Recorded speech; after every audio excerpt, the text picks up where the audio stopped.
Ranking Member Hanabusa and others, thank you for holding this hearing today on my bill H.R. 4824, the Rural Broadband Permitting Efficiency Act.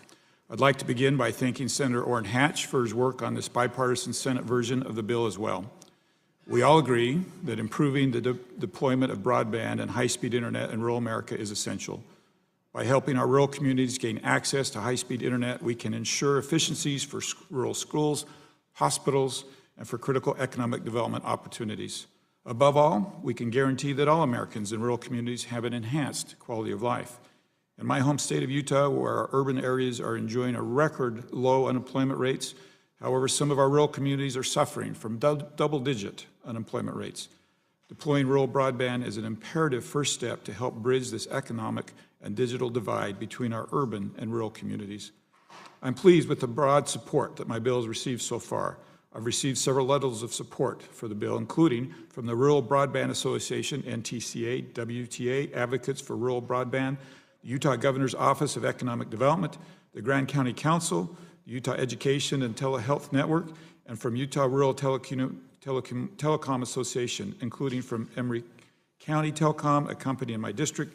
Additionally, I've received a letter of support from National Grange of the Order of Patrons of Husbandry, the country's oldest farm and rural public interest organization. Also letters of support from the National Association of Tower Erectors and from Power Communication and Contractors Association. I ask unanimous consent that these 10 letters of support be entered into the hearing record, and I grant that. I love being chair. My bill does three things to improve the efficiency and speed of permitting rural broadband projects. First, my legislation pulls from a successful Federal Highway Administration's NEPA delegation program, which allows a state to opt into an agreement to take on the responsibility on behalf of the federal government for the environmental review process. The Utah Department of Transportation has had tremendous success with this program in streamlining the permitting and environmental review for highways across federal lands. My hope is that by copying the success of this program, we can have the same result and speed up the deployment of rural broadband. As many here know, broadband infrastructure, including fiber lines, are most often run along the sides of an existing road or highway. My bill directs the Department of Interior to create categorical exclusion for broadband projects within an existing operational highway right-of-way only.